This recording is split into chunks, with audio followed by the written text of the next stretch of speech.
Imagine this. You're standing in Warsaw.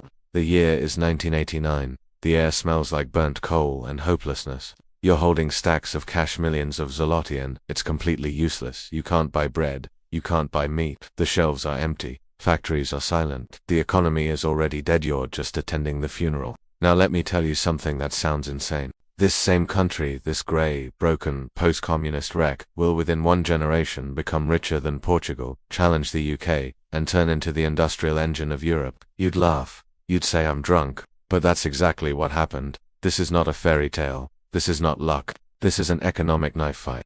This is how Poland beat the West at its own game. 1. Kill the economy to save it. The shock therapy gamble. Most countries fix economic disasters with painkillers, a small tax cut, a subsidy, a bailout. Poland chose amputation. In 1989, inflation was running at 640%. Your salary lost value by the hour. The government was printing money because ironically there was nothing to buy. Enter Leszek Balcerowicz, the finance minister with nerves of steel. His plan was simple and terrifying. Do everything. Do it at once. No mercy. On January 1st, 1990, Poland detonated its old system. Price controls, gone. Subsidies, slashed. Borders, opened. State factories, sink or die. Prices exploded overnight.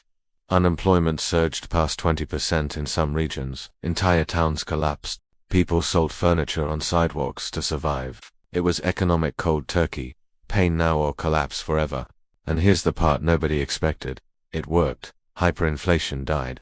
Shelves filled not by government orders, but because selling things finally made sense. While neighbors like Ukraine tried to soften the pain, Poland absorbed it all at once. In 1990, Ukraine was richer than Poland. Today, Poland's economy is 3 times larger.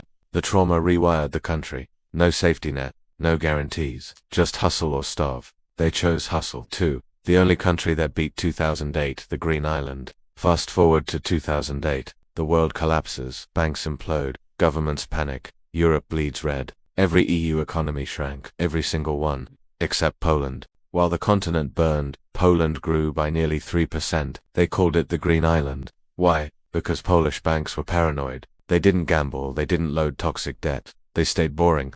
And boring, in 2008, was lethal in a good way. But the real weapon, Poland refused the euro. When the crisis hit, the zloty collapsed. Terrible for tourists, perfect for exporters. Polish goods suddenly became 30% cheaper overnight. While Greece and Spain were trapped in the euro straitjacket, Poland floated freely. Add massive infrastructure spending, EU-funded roads, stadiums, jobs, and suddenly Poland didn't feel like Europe's poor cousin. It looked like the smartest man in the room. 3. The China of Europe strategy, but smarter. Look at trucks on a German highway. Every third license plate says place. Poland didn't compete with China on cheap labor. They competed on skilled labor.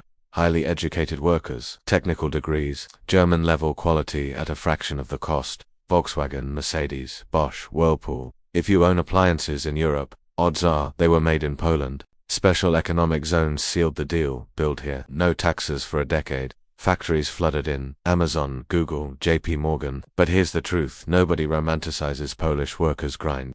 1,800 hours a year versus Germany's 1,300. Poland didn't out-innovate the West. They outworked it. Harder, longer, cheaper. And it worked. 4. The Golden Rain EU money, perfectly weaponized. In 2004, Poland joined the EU. Before that, driving across Poland was survival mode. No highways, single-lane death roads, logistics, strangled growth. Then came the money. Between 2004 and 2020, Poland received over $127 billion net from the EU. Marshall Plan level cash. But here's the genius. They didn't waste it. They paved 4,000 kilometers of highways, modernized cities, upgraded farms, rebuilt sewage, power, transport. Germany paid for roads. Poland used them to compete with Germany. Economic judo.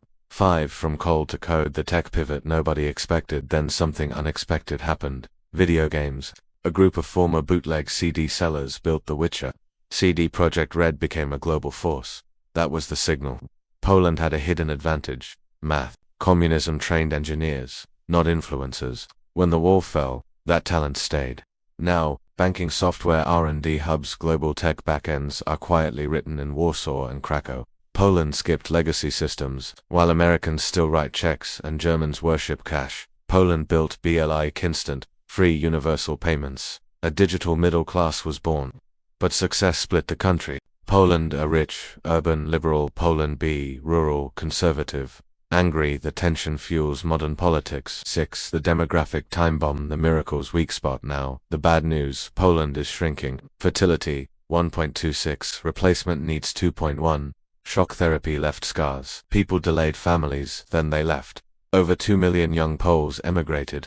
The government tried cash incentives. It didn't work. So Poland did something ironic. They imported labor, Ukrainians, Belarusians, Indians, Nepalese. Economic necessity beats ideology every time. 7.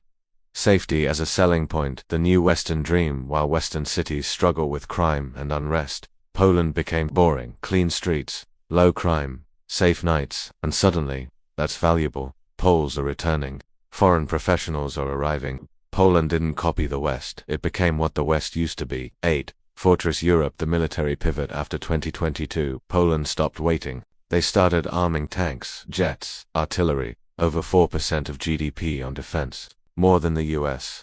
Weapons aren't just bought, they're built inside Poland. Defense jobs, tech transfer, geopolitical power.